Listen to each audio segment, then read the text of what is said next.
Michael Charles Porcel Enríquez nació en La Habana el 13 de abril de 1950. Comenzó su educación musical en el Conservatorio Fernández Vila, bajo la tutela de las más reconocidas figuras de la música cubana de esos días, de quienes aprendió guitarra clásica, armonía aplicada al instrumento, armonía tradicional, composición, orquestación y apreciación musical. En 1968, Mike comienza su carrera profesional y se une a Los Dada, uno de los grupos avant-garde de rock and roll más controversiales de la Cuba de los 60s. Fue en esa época que comienza a componer. Tiempo después se lanza como solista y cantautor. Compone música para varias obras de teatro que produce el grupo Teatro Estudio y trabaja junto a Vicenta Revuelta como director musical. En 1974 crea junto al actor Carlos Ruiz de la Tejera el show Que hablen los poetas, una combinación de música, poesía y actuación que los lleva a girar por toda Cuba. En esta misma década musicaliza poemas de Martí y de otros poetas importantes. En 1978, Argelia Fragoso graba la canción En busca de una nueva flor, que gana el primer premio del Festival Mundial de la Juventud y los Estudiantes, celebrado ese año en La Habana. Una canción que habla de buscar la estrella de la libertad.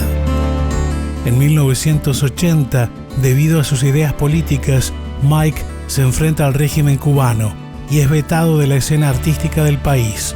Sufre ostracismo, es atacado junto a su familia en un terrible acto de repudio donde participan artistas de la Nueva Trova y se le niega la salida de Cuba durante 9 años. En 1989, gracias al Comité Cubano de Derechos Humanos y a una comisión de las Naciones Unidas, puede salir de la isla rumbo a España y luego a Estados Unidos en 1994. Su versatilidad, intuición musical, sentido poético y valor humano lo convirtieron en uno de los músicos más influyentes y creativos de su generación. Mike, muchísimas gracias por aceptar esta entrevista. Gracias para a ti, Voces de Yanisha. Cuba. ¿En qué ciudad naciste? En La Habana. La Habana. Cuéntame de tus padres, de tu niñez. Mi padre fue abogado, era un abogado. Mi madre optometrista.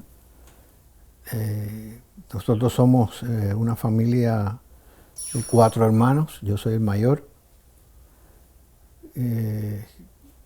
Mi padre después trabajó muchos años en banco cuando era joven, y después cuando triunfa la revolución se quedó, como era abogado, en algo que le decían el departamento legal, que era departamento legal dentro del banco, y así fue hasta que se retiró. ¿Y cómo apareció la música en tu vida? Mi mamá fue la primera que me enseñó a tocar guitarra. Mi mamá tocaba guitarra porque mi abuelo Charles puso a todos los hijos, tenía 7 hijos, tuvo 7 hijos, y a todos los hijos los puso a tocar un instrumento. O sea, todos mis tíos y mi madre tocaron un instrumento. Unos más, unos menos, pero violín, guitarra. Y mi madre, un día que estábamos, mis 3 hermanos, todavía no había nacido el más pequeño, y yo en un día lluvioso dentro de la casa jugueteando, y teníamos medio loco a mi madre me dijo, ¿quieres que te enseñe a tocar guitarra? Y yo dije, bueno. Y a partir de ahí la guitarra ha estado conmigo como compañera ahí fiel. Entonces la música es el legado de tu mamá. Creo que sí. Pero yo creo que yo cuando hago memoria, yo recuerdo que a mí la música siempre me atrajo. Nunca me planteé, hasta mucho después, ser músico como tal, pero sí recuerdo, por ejemplo, a mí no se me olvidan temas musicales de cuando yo era pequeño, de seriales, de películas. Y pienso que eso es ya una indicación de esa inclinación hacia la música. ¿Lograste estudiar música? Después, claro, mi madre me empezó a poner profesores de guitarra porque ella me dijo, no, Ya todo lo que yo te enseñé, que yo sabía, te lo enseñé. Vamos a buscar profesores. Entonces pasé por muchos profesores. Pero seriamente ya cuando empecé a estudiar la guitarra fue con Leopoldina Núñez, que era una maestra de guitarra, una gran profesora de guitarra. Y fue donde empecé a estudiar guitarra clásica. Empecé a leer música ya formalmente. Tú empiezas muy joven, a los 18 años te unes al grupo Los Dada. Claro, a los 18 años empiezo como profesional. Empiezas ya como profesional, o sea, lograste graduarte de música. Las cosas de Cuba, estaba en un conservatorio que era privado, cosa que eso desapareció. Entonces yo seguí estudiando con mi maestra Leopoldina y ella me puso en contacto con Harold Gramach y con él fue que estudié orquestación, contrapunto, con Guyún, el famoso Guyún, Vicente González Rubiera. Estudié armonía para la guitarra, que ya también tenía base, o sea, algunos conocimientos básicos con la misma Leopoldina. Pero yo no me gradué de ninguna escuela de Cuba, no me gradué de ninguna escuela de Cuba. Sí tengo el conocimiento, pero graduado no soy. Pero empezaste ya, o sea, buscando una forma profesional. No, es que la música ya a los 18 años ya yo estaba decidido a ser músico. Había leído de Romain Rolland Juan Cristóbal y ya el personaje de Juan Cristóbal me lo había incorporado yo y quería ser músico.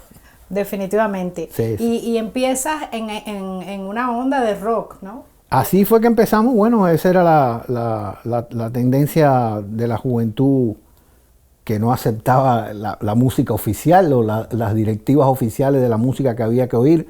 Y esa era la música que a mí me atrajo. Entonces, ¿cómo era ese momento en la cultura cubana? En aquellos años era casi prohibido hacer nada que tuviera que ver con el rock o con la música anglosajona. Por esas cosas había que estar continuamente, como este era un grupo profesional, salía en televisión, ya entraba en como parte de la promoción general. Había que de alguna manera hacer las cosas que sonaran así, pero que parecieran que tenían, que iban por aquí o que iban por allá. O sea, había que estar continuamente inventando cómo burlar, esa es la palabra, cómo burlar la censura. Muchas veces nos dijeron, ese tema no puedes ponerlo, no, eso suena muy americano, eso. Pero algunas que otras veces sí, hicimos mucha televisión y logramos hacer cosas. Creo que nunca se grabó nada. Si mal no recuerdo, nunca con Dada grabamos nada. O sea, no quedó ningún disco de aquella época en que yo estaba y después entró Pedro Luis Ferrer. Pienso que también, como ya yo empezaba a dar mis primeros pasos como compositor y entró Pedro Luis Ferrer, creo que una de las cosas que le dio al grupo cierta originalidad y le permitió seguir haciendo la música dentro de esas Limitaciones. Sí, dentro de esas limitaciones fue que empezaron a hacerse arreglos de mis primeros temas y algunos de Pedro Luis Ferrer. Y entonces creo que por ahí escapamos. Entonces tú empiezas a componer sumamente joven.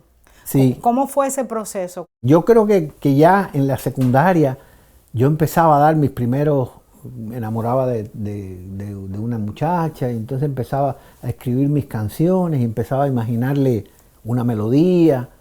Pero ya a los 18 años, ya cuando entré en Dada, ya yo incluso instado por Leopoldina, que empezó a ver, ella empezó a ver, cuando yo miro aquellas canciones yo digo, wow, qué visión tenía ella, porque aquellas canciones no tienen, para mí no tienen mucho valor, pero ella ya empezó a ver como un potencial en aquellas canciones y me empezó a dar ánimos, me instaba, no, tienes que seguir, tú eres compositor, tú no vas a ser guitarrista de concierto, tú eres un músico que tiene que hacer lo suyo. Entonces, bueno, es verdad, al final fue así. Estudié la guitarra clásica, pero nunca fui un guitarrista de concierto. Bueno, ella tenía la visión que tienen los Tenía la buenos visión de un buen maestros. profesor. Exacto. Yo he seguido dando clases honrándola a ella, pero no soy un buen profesor como ella. Tus letras están hechas de poesía. Dicen eso. ¿Cómo surge la poesía en tu vida? Yo leí mucho poesía de joven y creo que eso me fue formando de alguna manera y creando un gusto estético, ¿no? Creo que eso fue lo que pasó. Luego empezó todo aquel movimiento de los 60 y los 70, donde la canción se empezaban a hacer canciones inteligentes, canciones donde no era yo te amo, yo te quiero, jajaja. Se empezaba a decir cosas en las canciones y creo que fue el vehículo perfecto para yo empezar a mostrar mi poesía, entre comillas. ¿Viene primero la música o la poesía? De las tres maneras, a veces llegan las dos juntas, a veces llega primero la idea de la letra o el texto y a veces la música. En un país como Cuba, ¿había espacio para la poesía? Siempre que se dijera lo que ellos querían oír, sí. Si era una canción de amor, tenías más posibilidad de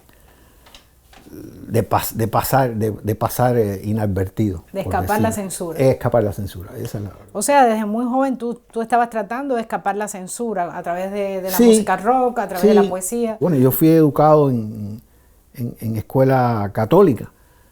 Después no fui un practicante hasta después de muchos años, dejé de practicar, pero eso todo quedó dentro de mí. Y dentro de mí también estaba la inquietud de la búsqueda espiritual, de las religiones orientales y todas aquellas cosas. Entonces cuando yo hacía canciones y tenían que ver con, de alguna manera planteaba algo que podía lucir espiritual, ya empezaba a ser una canción un poco subversiva, empezaba a ser una canción un poco problemática.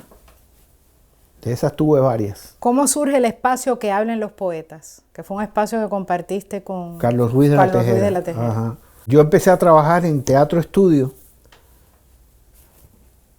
y allí conocí a Carlos Ruiz de la Tejera, a José Antonio Rodríguez, a muchos actores. Yo trabajé allí como lo que le decían director musical. Era Marta Valdés, Porrúa y yo. Éramos 3 directores musicales. Y entonces se hacía mucha música. Bueno, ahí fue mi contacto con el teatro y mi fascinación con el teatro, el cual hasta hoy mantengo, porque hoy sigo trabajando con el grupo Avante aquí en Miami todos los años en el Festival de Teatro. Hago música original para ellos. Pero en aquella época era más bien como parte de todo un intento de Raquel de mantener el teatro, de Raquel Revuelta, de mantener el teatro con una calidad, con una dignidad, por decirlo así. Imagínate, y compartir ahí espacio con Marta Valdés, que es una grandísima compositora. Sí, no, seguro. Imagínate tú cómo aprendí, porque estaba rodeado de buenos actores, yo diría de los mejores que habían en Cuba, que estaban en Teatro Estudio, Marta Valdés, García Porrúa. O sea. ¿Y este espacio que hablen los poetas, de qué se trataba? Carlos Ruiz empieza a decirme, ¿por qué no hacemos una presentación? Hicimos una presentación y entonces de esa presentación surgió la idea de seguirle poniendo cosas, o sea, mezclar poesía y música, poesía y música. Y la poesía era como el hilo conductor del espectáculo, por decirlo así, hasta que terminó teniendo un nombre y ya lo vendimos, entre comillas también, porque no ganábamos dinero con eso, lo vendimos como que hablen los poetas. Y empezó a transmitirse por la televisión. Alguna que otra vez hicimos programas, sí, se hicieron 2 o 3 programas de televisión, sí. Pero se presentaba en el teatro. Básicamente nos presentábamos en centros de trabajo. Los centros de trabajo, eso fue una época en Cuba también interesante, que los centros de trabajo llenaban el espacio de conmemorar algo del centro de trabajo, trayendo artistas profesionales.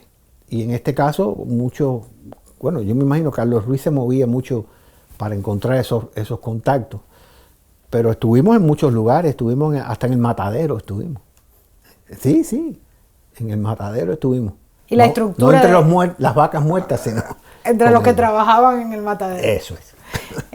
¿Y cuál era la estructura de este programa o de esta presentación que ustedes hacían? Fíjate si llegó a ser, nos los tomamos en serio, que José Antonio Rodríguez se convirtió en el director. José Antonio Rodríguez iba y miraba y nos decía, mira, hiciste esto, no debes hacer esto, debes hacer lo otro. Y se hacía un guión, era un guión, o sea, era un espectáculo con todas las de la ley. O sea, tenía música y tenía poesía. Claro, la música eran canciones, porque era simplemente la guitarra, canciones, y la poesía era el hilo conductor. A veces incluso decidimos tomar fragmentos, extractos de por ejemplo, de Lope de Vega, de una pequeñita obrita de teatro, de Gogol, el Diario del Loco de Gogol, y ahí hacíamos, era como una escena de teatro, y de pronto pasaba la música o de pronto venía la poesía. Fue muy interesante. ¿Cuál era la razón de existir del movimiento de la Nueva Trova? Yo no lo sé. Todavía yo me lo pregunto. Yo creo que la razón de existir fue, o sea, la razón por la cual se apoyó era porque resultó un movimiento totalmente doblegado a las exigencias e intereses del sistema, y creo que esa es la razón por la cual perduró. Yo no sé si sigue todavía, no lo sé. Alguna gente dice que quería suplantar la trova tradicional. No, se hablaba mucho de la trova tradicional y se manejaba mucho como homenajear a la trova, y como que éramos, o que el movimiento era, yo nunca me sentí parte del movimiento, como que el movimiento era una continuación de la trova tradicional, cosa que nunca entendí ni nunca me lo creí mucho. Yo creo que llegó un momento que se pensaba que iba a ser la única música popular que se iba a escuchar en Cuba. Fíjate el grado de locura que se llegó, porque tenía la Juventud Comunista detrás, tenía todo el aparato político atrás soportándolo. Y entonces, bueno, había buenos compositores como Pablo Milanés, Silvio Rodríguez, que eran como la cara frontal del movimiento. Después había figuras más nuevas como Amaury Pérez, Pedro Luis Ferrer, talentosos ambos. Y no todos, la gente del movimiento era talentosa, había mucha mediocridad. Pero lo que buscaba la Juventud Comunista y lo que buscaba el Ministerio de Cultura y todo el que apoyaba eso, allí era simplemente tener un grupo de jóvenes que cantaran lo que ellos querían que se cantara. Eso es todo. Tú eras parte del movimiento, te hicieron parte del movimiento. Me hicieron parte del movimiento, como a mí, a Mauri. Realmente nunca nos sentimos parte del movimiento, pero nos hicieron, porque allí todo era por decreto, como recuerdas. Todo es decreto. Sí, todo el que hacía una canción más o menos dentro de eso, entraba a formar parte de eso, a menos que fueras un rebelde que dijeras que no. Entonces, bueno, ya, imagínate, no tenías ningún tipo de Y tú lo que hacías de difusión. Dentro de ese ámbito era composiciones, ¿no? Tú componías para que cantaran, o tú también cantabas. En el movimiento de la Nueva Trova, ¿quieres decir? Sí. No, yo seguía haciendo mis cosas, pero no tenía nada que ver con el movimiento de la Nueva Trova. Una vez se hizo un disco donde ellos se trataba sobre, si mal no recuerdo, a mí me dieron el encargo, porque eso es lo que les gustaba a ellos, canciones de encargo. Me dieron el encargo de hacer una canción sobre la alfabetización, sobre el movimiento de la alfabetización de principios de los años de la Revolución, que luego cantó, o que en el disco cantó Argelia Fragoso. Sí, con esa voz tan hermosa que ella tiene. O sea, yo creo que yo nunca me traicioné, y eso creo que es lo que me ha dado fuerza para llegar hasta aquí. Yo siempre hice todo como yo miraba o creía que debía hacerlo. Tuve muchas acusaciones, tuve muchas críticas, porque mi visión siempre fue muy lírica, o siempre era como la tuve después con la canción del festival, sí, que ganó el premio, pero al final intentaron quitarla, porque era muy lírica, no era combativa, pero ese era como yo hacía las cosas. Y esa canción que te nombraba, se quedó grabada en ese disco donde grabaron otros muchos. Eran 9, creo, 10. Cuando tú dices que nunca te traicionaste, explica eso un poco mejor. Nunca hice nada con lo cual yo digo, me lamento haber hecho eso, de mis canciones. Nada de lo que tuvieras que arrepentir. Como cualquiera, creo que cometí algún error. Por ejemplo, cuando que hablen los poetas, Carlos Ruiz se le metió en la cabeza que había que hacer algo al Che Guevara. No hacer algo al Che Guevara allí era como estar mal mirado. De todos los poemas que se escribieron al Che Guevara, el único que incluso a él le gustaba, le encantaba, y yo creo que es un excelente poema, a pesar de que no tengo nada que ver con la figura del Che Guevara, era aquel poema de Mirta Aguirre, ¿Dónde vas, caballero Bayardo? Era un poema que tenía exactamente la misma forma de hacer las cosas que tenía yo. O sea, yo decía esas cosas sin necesidad de decir Machete, Zafra, Fidel en la montaña y todo ese tipo de cosas. Y ese es el poema, o sea, si ella no le pone a ese poema Canción Antigua a Che Guevara, ese poema puede ser para cualquier cosa, pero ella lo hizo pensando en eso. Igual pasó con la canción esa mía de la alfabetización. Yo nunca hablé de Conrado Benítez ni nada de eso, pero la canción fue a eso, directamente a eso, y se quedó grabada por esos milagros de... Ahora, yendo al año destino. 78 y a tu canción, a tu famosa canción En busca de una nueva flor, que es la canción que fue premiada y que se convirtió en la canción del 11º Festival de la Juventud y los Estudiantes. Ese texto de esa canción es un canto a la libertad. ¿Cómo surge esa letra? ¿Cuál es la génesis de esa letra? ¿Y cómo logra ganar? Los requerimientos de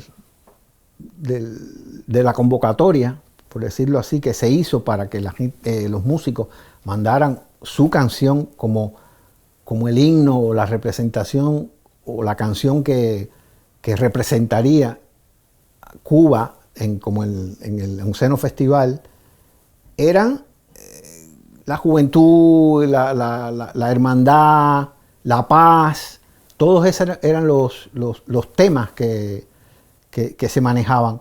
Y eso es lo que yo intenté hacer con el texto. Tendremos sueños que tejerle al mar. Claro. La mansa estrella de la libertad. Esa, la mansa estrella, me costó mucho sufrimiento porque decían que la libertad no era mansa. Entonces por ahí tuve muchas críticas. Pero además eran sueños que le ibas a tejer al mar. O sea, ni siquiera estaban allí donde tú estabas. Era una cosa que estaba siempre era del más otro allá. Lado, era más allá. Ese es el deseo oculto que tiene todo el mundo en Cuba, más allá del mar. De huir, de irse. Sí, yo creo que sí. Eso salió de alguna manera. Y la otra parte de la pregunta era ¿cómo ganó? Todavía yo me pregunto cómo ganó. Creo que lo que pasa es que el jurado que decidía la canción, primer premio, segundo premio y tercer premio, fue un jurado internacional. No fue un jurado de la Juventud Comunista, no fue un jurado del partido, no. Estaba Leo Brauer también, como en Cuba, como parte de Cuba, pero había gente del periódico L'Humanité, de Francia. Y pienso que esa gente oyeron la canción, les gustó la canción y premiaron la calidad de la canción sin decir, no, a este no lo premie porque Mike Porcel es un tipo conflictivo, un tipo que no... Claro, eso para ellos no había background, no había ningún tipo de duda en ese sentido. Y se premió la canción. Para mí fue una sorpresa, pero se premió como primer premio. Segundo premio lo ganó Carlos Alfonso, mi compañero y colega en síntesis, con otra canción, y tercer premio lo ganó Juan Formel. Y la canción la interpretó Argelia Fragoso. Y Argelia Fragoso, que acababa de llegar de Alemania, de estudiar en Alemania, y es una excelente cantante. Eso sobra aquí decirlo. Maravillosa cantante. Volviendo atrás al teatro estudio y a tu experiencia con Raquel Revuelta y toda esa época. En los años 70 hay un fenómeno de represión contra el teatro cubano, contra la expresión libre. Se habla del proceso de parametración. De alguna manera, Teatro Estudio es un espacio donde se hacían cosas distintas a las que se hacían en otros lugares. Cuéntanos un poco ese proceso. Sí, eso fue uno de los grandes aportes de aquel triste personaje que se llamaba Pavón. Luis Pavón creo que se llamaba, el que había sido militar y lo pusieron a dirigir cultura, esas cosas que se hacían. Y decidió que todo el que no cumpliera todos los requisitos para ser un verdadero revolucionario, un hombre nuevo, no merecía la oportunidad de estar mucho menos en la cultura, relacionado con la cultura donde había un contacto con el público, con las masas, como dicen ellos. Entonces eso se creó aquel decreto, aquella especie de decreto, donde le llegaba a los actores. Yo recuerdo estar en los años 70 y pico, 73, 74, en Teatro Estudio, y le llegaba a los actores una carta del Ministerio de Cultura. No era Ministerio de Cultura, era Consejo Nacional de Cultura en ese momento todavía. Todavía no había Ministerio de Cultura, si no me equivoco. Le llegaba una carta donde le decían que tenía que presentarse frente a unos militares. Tenía que presentarse frente a unos militares y prácticamente le estaban diciendo que quedaba despedido y que le iban a dar otro tipo de trabajo. Trabajo como sepulturero, trabajos manuales, pero manuales fuertes, como construcción, sepulturero, ese tipo de cosas. Pero no podía seguir siendo actor porque no cumplía los requerimientos del patrón revolucionario. Y estaban entonces parametrados. Eso es lo que le decían parametrados. O sea, es el uso incluso del lenguaje como forma de desviación. Sí, sí. Así mismo. La suerte es que Raquel protegía mucho a sus actores. Raquel protegía mucho a sus actores porque ella en sí tenía una buena posición política. Y creo que era amiga personal hasta de Fidel. Y quizá por eso escapaba. Pero ella se portó muy, muy, muy bien y defendía mucho a sus actores. Y esos actores parametrados luego siguieron haciendo teatro, a pesar... Pero trabajando como a contrapelo en Teatro Estudio. O sea, a contrapelo del Consejo Nacional de Cultura, quiero decir. Lo que quería el Consejo Nacional de Cultura es que se fueran. Pero Teatro Estudio de alguna manera les abrió ahí una burbuja. Ellos pertenecían a Teatro Estudio, pero en esa burbuja quedaron ellos trabajando. Sí. Dentro de todo ese ambiente conociste a figuras de una importancia enorme para la cultura cubana como Virgilio Piñera. Sí. Un gran poeta, sí. Dramaturgo cubano. Sí, claro. Abelardo Estorino. Eso venían de todo Vicente Revuelta, que a mi juicio uno de los genios del teatro en Cuba, totalmente olvidado y echado a un lado como muchas cosas, pero fue así. Venían de una tradición y, como tú dices, quedaron relegados por la imposición política. ¿Cómo tú viste ese proceso siendo un joven?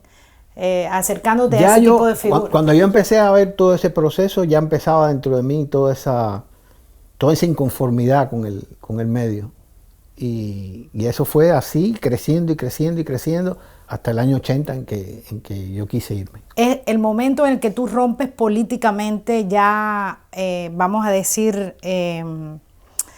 conscientemente y públicamente con el sistema, es el año 80, pero eso tiene que haber sido un proceso que venía creciendo fue poco a poco. Yo incluso un año antes del 80, la Nueva Trova hizo un viaje a preparó un tour a Etiopía para tocarle a las tropas cubanas en Etiopía. Y a mí me invitaron a participar en aquel tour. Yo fui. Y ya desde que yo me fui, todo lo que estaba pensando es cómo yo podría quedarme y no regresar. Cuando pasé por Gander, en Canadá, al regreso, al principio, al final no lo hice por mi esposa y mi hijo, y dije, quizá haya otra oportunidad y lo vuelva a hacer. No hubo esa otra oportunidad, pero en la vida hay que hacer las cosas. Eso es uno de mis errores, fue uno de mis errores. En el año 80 se da en la primavera la Embajada del Perú, donde miles de cubanos saltan la cerca y tratan de escapar. Luego desembocan esos acontecimientos en el éxodo del Mariel. Comienza tu ruptura pública con el sistema y comienza la persecución en tu contra. El 21 de mayo del 80 te realiza un acto de repudio, o sea, los mismos compañeros tuyos de cantantes y compositores de la Nueva Trova. Sí. ¿Qué es un acto de repudio? Un acto de repudio es un grupo de personas gritando improperios y tirando piedras, insultando y atacando físicamente a una persona, digamos 200 personas atacando a una persona, pateándolo, gritándole insultos. Eso es un acto de repudio. ¿Y tú estabas en tu casa? ¿Te hicieron el acto de repudio frente a tu casa o en la calle? ¿En qué lugar? Me habían venido a buscar el Departamento de Inmigración, los oficiales de inmigración, me habían llevado a un sitio que se llamaba Abreu Fontán, que había sido un club privado, y después fue lo que le decían ahí un círculo social obrero. Y ahí se reunía la gente antes de ir a Mariel. Ahí reunían ellos a la gente. O sea, ya tú habías decidido que te querías ir. No, sí, ya, y la familia de mi madre había mandado 3 embarcaciones a buscarnos. En ninguna nos pudimos ir, ninguno. Se fue. Yo no sé quién se fue en esos barcos, pero ninguno de mi familia se fue. De mis hermanos o de mis padres, etc. Y entonces ya en el Abreu Fontán, como a las 3 o las 4 de la mañana, por el altavoz me citan en la oficina, y después de insultarme y decirme improperios me dijeron textualmente que, bueno, vete para tu casa, pero tú nunca te vas a ir de aquí. Y entonces salí, se lo dije a mi esposa. Mi hijo en aquella época tenía 6 años, 7 años. Y entonces salimos del Abreu Fontán, otro de los milagros esos que uno le pasa, porque generalmente nadie podía salir del Fontán y entrar de nuevo. Mi esposa salió, llamó a mis padres, le explicó, entró, nos buscó a mí y a mi hijo y nos fuimos. Eso fue el 18 de mayo. O sea, 18, 19, 20, 21. El 21 creo que fue el primer acto de repudio, sí, creo que sí. Y entonces ya estábamos en casa de mis padres, porque la casa donde nosotros vivíamos en Miramar, en Cero, lo que le decían la puntilla, el Cero entre primera y tercera, ya le habían puesto un sello al apartamento nuestro y fuimos directo a casa de mis padres. Y ahí fue donde la Nueva Trova y Silvio Susurró y todo eso, todo ese cuento de... Explícanos qué fue lo que pasó. Bueno, hicieron un acto de repudio, que ahora dicen que no, que según Silvio él susurró, él hizo un susurro, llegó a la puerta y dijo, que se vaya a la historia. Sería eso. Sí, pero el susurro se escuchó bastante. La puerta no la tumbaron a patadas, porque la puerta abría al revés. Y entonces le hacía resistencia a la puerta. Igual que aquí con los huracanes, que debe ser así. Entonces, por eso, pero la puerta intentaron tumbarla al revés. Mis hermanos agarraron machete, hachas, lo que fuera, porque cuando esa turba entrara en la casa, era para matarte. Y así fue. Y tenían además un micrófono donde un altoparlante gritando y además reunieron a la gente del comité de donde vivíamos nosotros, trajeron a esa gente con autobuses, o sea, facilitados por el gobierno en autobuses, y después con el comité, la gente que se prestó del Comité de Defensa de la Revolución de mis padres, de la cuadra de mis padres. Entonces ahí fue donde fue la famosa carta, que siempre tengo que llegar a lo mismo, la famosa carta que escribió el movimiento de la Nueva Trova, que después de muchos años, Silvio diciendo que no, que era una carta apócrifa. Resulta ser que la escribió Alberto Falla, el del Moncada. Es cierto y tiene autor. Y esa carta la deslizaron por abajo de la puerta. En la carta, después de decir 20 estupideces, porque eso es todo, al final decía vete y no me dejaron ir. Pero nuestro odio te seguirá a donde quiera que vaya. Y eso yo lo viví. Cuando llegué a España yo sentí eso todavía. O sea, yo creí que al poner el mar de por medio había acabado la pesadilla, pero no. La pesadilla no acaba porque ellos tienen mucha gente en muchos lugares del mundo. Tienen mucho poder. Sí. ¿Cambió algo dentro de ti? Como todo en la vida, no hay nada malo ni nada bueno. Todo tiene su parte buena y mala. Creo que ese periodo fue más malo que bueno. Pero en el sentido bueno, en la parte buena, yo creo que maduré mucho como ser humano. Yo creo que también fue porque me incliné a buscarme interiormente y fue donde mi búsqueda espiritual profundizó más. Exactamente, porque había dos alternativas, o volverte loco porque no tenías idea de cuándo ibas a poderte ir, habías perdido el trabajo, no tenía casa porque estaba sellada, no podías ir al apartamento, o volcarte hacia adentro, hacia ti mismo. Y entonces ahí fue donde yo creo que di un salto de calidad como ser humano. Creo que no podría decir gracias al gobierno, pero digamos que la parte buena que ellos no se esperan, porque ellos lo que esperan es que tú te vuelvas loco. Claro. O que te mueras de miedo. O que te mueras de eso, de o miedo. te suicides, o hagas una locura. Y no pasó nada de eso. ¿Y algunos de tus amigos te mostraron algún tipo de...? Tuve muchas traiciones. Fue una época, por eso te digo que yo maduré mucho, porque muchos de los que yo creía que eran amigos no lo fueron. Otros sí me demostraron que sí seguían siendo, pero fueron los menos.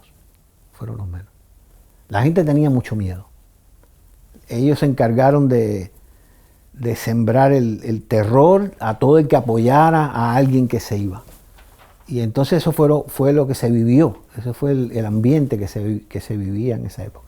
Entonces del 80 al 89 permaneciste en esas circunstancias. Ajá, mi esposa igual, aunque a ella la dejaron salir en el 86 con mi hijo, y entonces ahí se fueron mis padres con ellos, y yo me quedé solo, hasta el 89. ¿Qué hiciste durante esos 9 años? Seguir componiendo y seguir, trabajaba en una iglesia, trabajaba en Jesús de Miramar, trabajaba en la iglesia de 60, San Antonio de Padua, y después trabajaba en muchas iglesias, la del cementerio, en la de Regla. O sea, que la iglesia te abrió las puertas para que tú sí. pudieras trabajar. Yo no diría que la iglesia, yo diría que algunos sacerdotes y hermanos de la iglesia. Claro, era dentro de la iglesia, pero no es que yo pueda decir... Sino institucionalmente. Institucionalmente, o el obispo me abrió... No. Fueron el hermanito de San Antonio de Padua, me dijo, ven, ven a tocar en las misas y yo te pago. Y ese fue mi sostén. Ese fue mi sostén. ¿Sufriste más represión durante esa época? Continuamente me llamaba la seguridad para meterme miedo, por decirlo de una manera.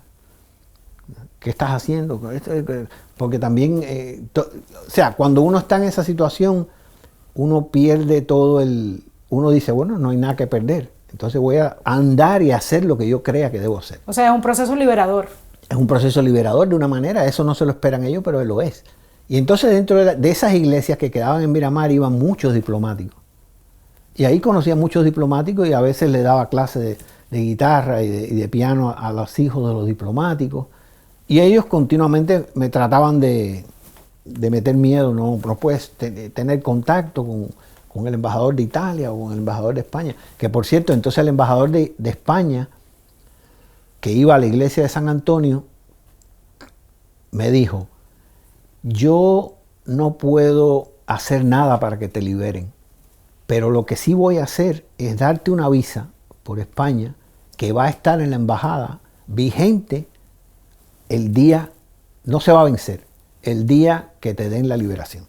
Y así fue. Él se fue incluso terminó su periodo en Cuba, se fue para España y cuando terminó eso yo fui a la embajada, reclamé mi visa y ahí estaba. Y por eso yo me pude ir para España.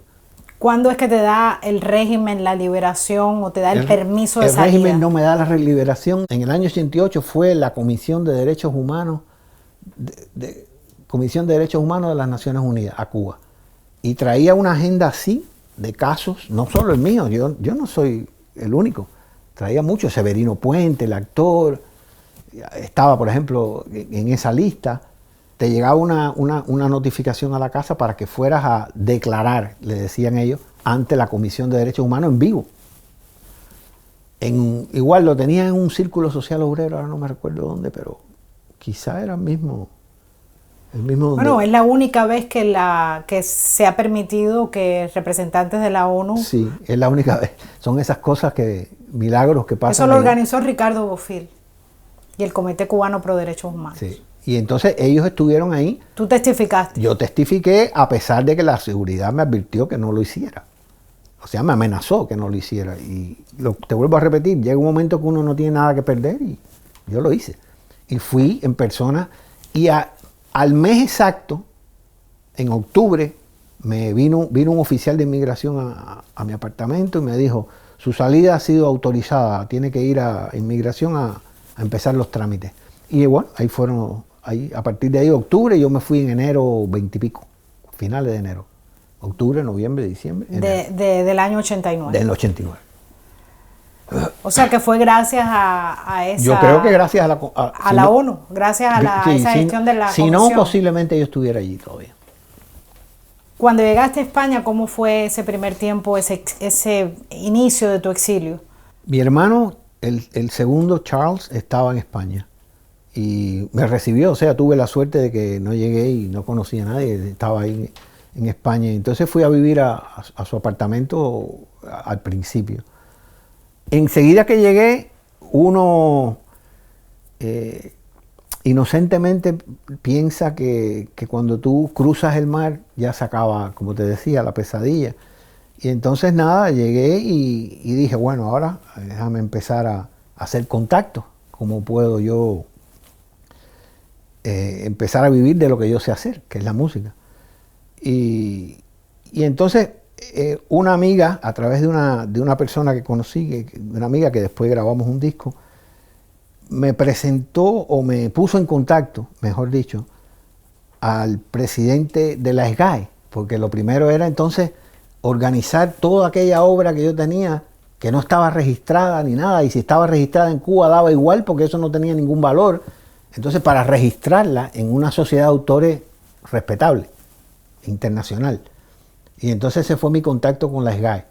Fui a ver al señor, en aquella época, el tristemente célebre Teddy Bautista, gran admirador de Fidel y todo eso, amigo de Silvio y de Pablo. Yo fui para tener un intercambio y explicándole. Y entonces me dijo textualmente así: mira, yo no te puedo ayudar porque sería traicionar a Silvio y a Pablo.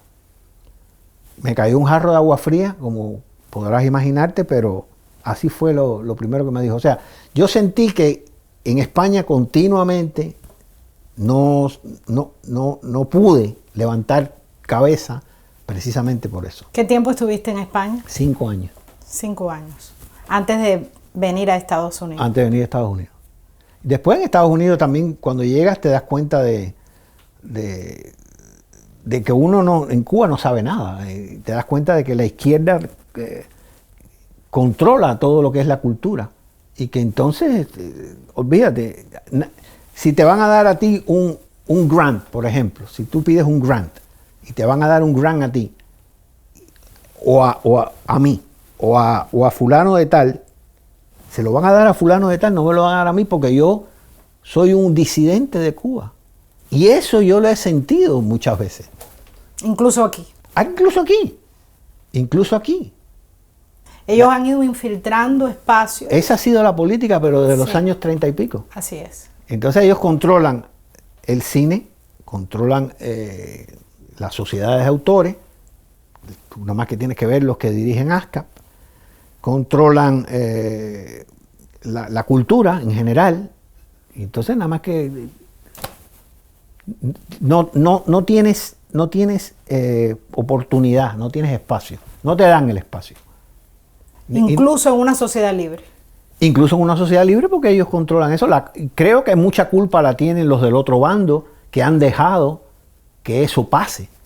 Viviendo en una sociedad libre, han dejado que la izquierda haga eso, porque no solo lo hicieron aquí, lo han hecho en España, lo hacen en todos los lugares. Claro, pero no tienen una conciencia de la manera en la que actúa esta gente. Y a veces se relajan y mira lo que hemos llegado. Hoy estamos viviendo exactamente a lo que se llega cuando se permite todo eso. Sí, se llega a permitir que esta gente de la izquierda, que en realidad lo que quieren es el poder, porque no quieren resolverle el problema a nadie. Quieren el poder, entonces ellos controlan creando el caos, claro, el miedo, a través del temor. Es la única forma que ellos saben hacer las cosas. Y entonces la única forma de pararlos es con una guerra. Entonces la guerra es terrible, pero es así. Claro, ellos quieren radicalizar la sociedad. Right. Y los que promueven la libertad muchas veces, como no tienen la conciencia o la experiencia que hemos tenido nosotros, no se dan cuenta. Sí. Bueno, nosotros hemos tenido la experiencia y queremos acordarnos. Conozco muchos que tuvieron la experiencia, que igual que nosotros vivieron esa experiencia, y tú los oyes hablar y te quedas... No quieren acordarse. No, yo no sé si es que no quieren acordarse, no sé, o si no sé, no entiendo. Entonces, estuviste separado de tu familia desde el año 86, cuando ellos logran salir. Ajá, hasta el 95 o 94, que llegué aquí a Estados Unidos. Hasta el 94 que llegas a Estados Unidos. Sí. Volviendo atrás a tu viacrucis dentro de Cuba, esos años en los que viviste en Cuba, pero estaba censurada tu obra, estaba censurada tu música, estaba censurado todo. ¿Cómo repercutió eso en tu creatividad? ¿Cómo repercutió eso en tu vida diaria? Repercutió de alguna manera, no hay duda, pero digamos que yo estaba un poco acostumbrado a no ser elegido de los elegidos de ellos. Pero en esa época sí se recrudeció eso y no hacía falta ni hacer un decreto, se autocensuró la gente y no vayas a cantar algo de Mike Porcel que te vas a buscar un problema, no. Y entonces nunca más se cantó nada hasta muy después de los 90 y algo. Que alguien... Bueno, por ejemplo, el difunto Feliu, Santiaguito Feliu, cantó muchas veces diario, cantaba diario. En los mediados de los 90, finales de los 90, y mucha gente la conoce por él. Ha sido un gran difusor de la canción, o fue un gran difusor de la canción. Y por ejemplo, la cantó y que yo sepa nunca tuvo problema porque la seguía cantando. Pero lo que es el periodo del 80 al 89 y unos años después, 90, 91, 92, pienso que sí, que de alguna manera la gente se autocensuró y como decía un amigo mío, quisieron desaparecerte, ¿sí? Quisieron desaparecerme del mapa y eso fue lo que se hizo. Bueno, como han hecho con tantos otros cantantes, o sea, por ejemplo, la música de Celia Cruz no se escucha en Cuba, etc. Lecuona, con Lecuona, Ernesto Lecuona. Con el maestro Lecuona igual lo hicieron, así que... Te reúnes con tu familia en Estados Unidos en el año 94. ¿Cómo fue ese momento y cómo es que llegas a Estados Unidos? Bueno, después de varios años en España, como te dije, yo tuve la ciudadanía española, o sea, pude reclamar la ciudadanía española y con ese pasaporte español fue que vine a los Estados Unidos, porque de otra manera, con el pasaporte cubano no sé si lo tengo todavía, pero de nada sirve. Y ya tu familia estaba aquí, tu Sí, hijo mi esposa y mi hijo ya estaban aquí. Ellos habían ido a la República Dominicana primero y después habían venido para acá. ¿Cómo fue ese reencuentro? Una maravilla, imagínate, después de todos esos años. Casi 10 años sin verlo. Casi 10 años sin verlo. Ya mi hijo era un adolescente y yo dejé de verlo a los 8 años. Es muy difícil. Muchos artistas consideran la libertad un espacio complicado para la creación y para lograr reconocimiento. Estoy hablando de la libertad aquí, por ejemplo, en un país libre, ser artista y tener reconocimiento y tener éxito. ¿Qué ha significado para ti como cantautor vivir en libertad? Bueno, mucho. Aunque tropiezas con eso que hablamos, con esas realidades de las que hablamos del control de la izquierda y el poder de la izquierda de controlar la cultura y eso, sí, uno se siente totalmente libre de hacer lo que quiera. Y ahí lo que tienes que ir buscándote tu espacio. Poco a poco vas buscando tu espacio. No esperar a que un poderoso te lo dé, sino buscas tu espacio. Y eso es lo que yo creo que se encuentra en un país libre. Mucha de esta gente que está acostumbrada a que el Estado los ubique, les dé, sí. Y les autorice el viaje o les autorice esto, les pague esto. La libertad es un riesgo y ese riesgo hay que asumirlo. Y entonces es asumir todo el riesgo de ser libre, es asumir lo que venga, lo que haya que hacer. ¿Vale la pena ser libre? Sí, por lo menos yo creo que sí. Me imagino que hay muchos que no, que creen que no, pero yo creo que sí. Yo no lo cambiaría. Has musicalizado poemas de Martí, has dirigido obras de teatro, algunas que son homenajes a figuras de la cultura cubana, como Ernesto Lecuona, por ejemplo, que lo mencionaste ahorita. ¿Aún llevas a Cuba en el corazón? No, para ser honesto, no. Realmente sufrí mucho y sufrieron mucho mi hijo y mi esposa. En el corazón no, en la memoria sí, me quedan algunos recuerdos agradables, algunas amistades fieles y personas buenas que dejé, pero en el corazón no tengo ningún interés ni la mínima nostalgia de regresar a Cuba. Y cuando hablamos de Cuba, no hablamos del régimen, hablamos de Cuba, la nación. Cuba, la nación, es un montón de tierra y, como decía Martí, todos los montones de tierra son iguales. Un país es otra cosa. Un país es eso, es las instituciones que forman ese país y que te permiten ser libre. Y entonces, cuando tú vives en un país así, ese es tu país. Ese es tu país, no en el que tú naciste, donde esas instituciones no existen, donde ese respeto no existe.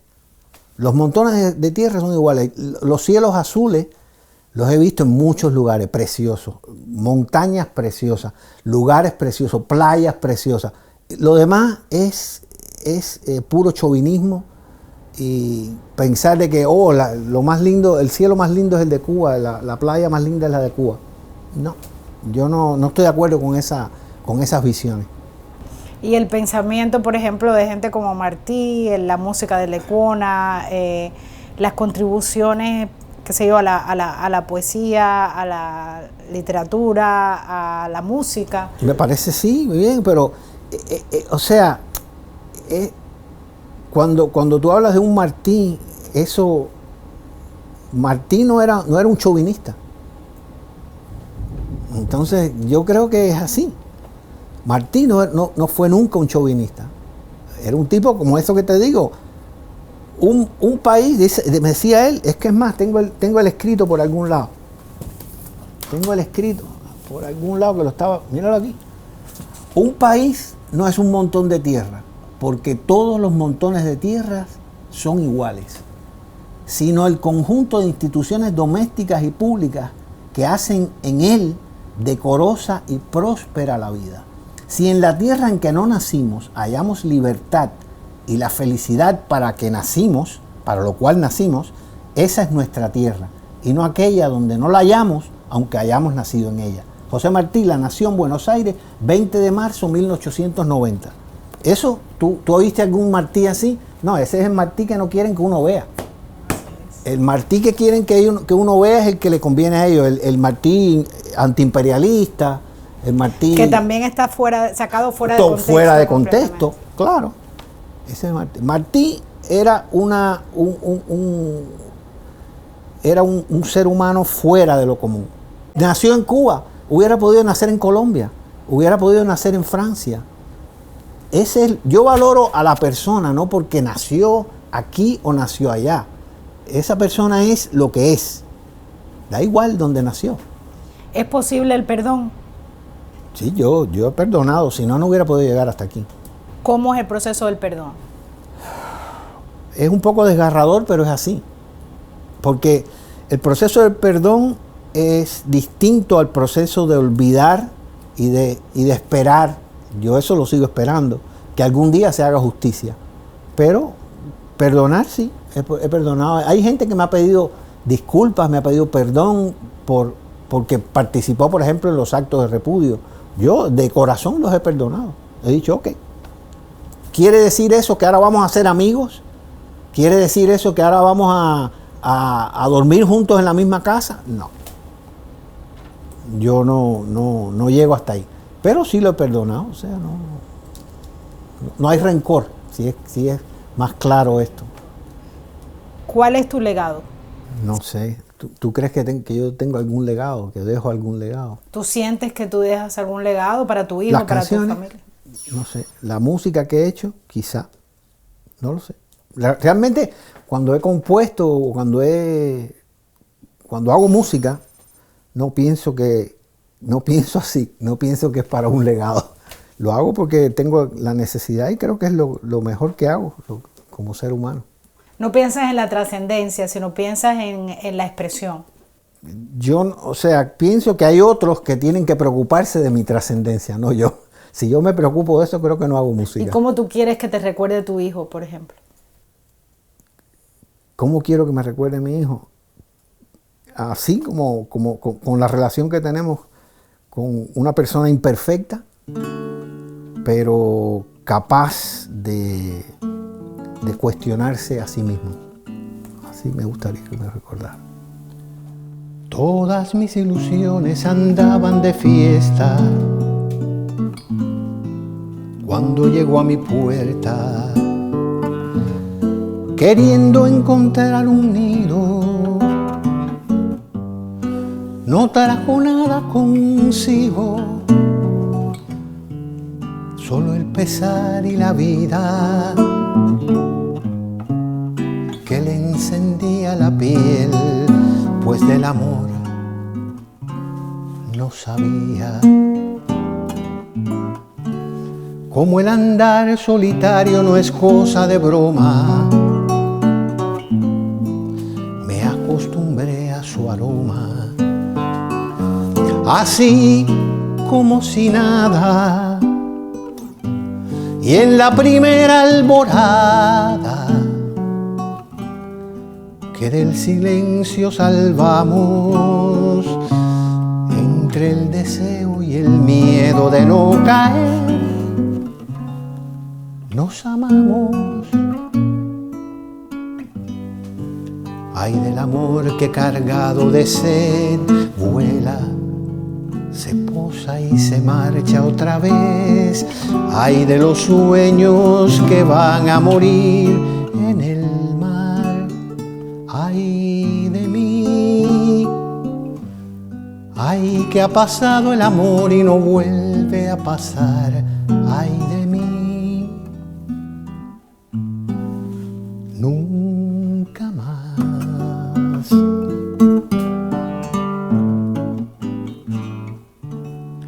Y así empezó la historia mientras corría marzo. Me dormía en sus brazos al viento vespertino, ya dueña de mi camino,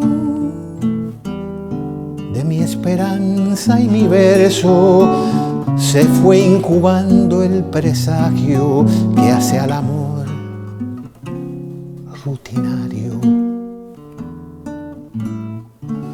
Y una de tantas mañanas se nos heló en la cama y el amor como muerto apareció desierto en medio del recuerdo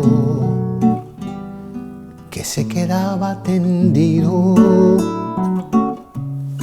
y que quisimos salvar, pero ya estaba perdido.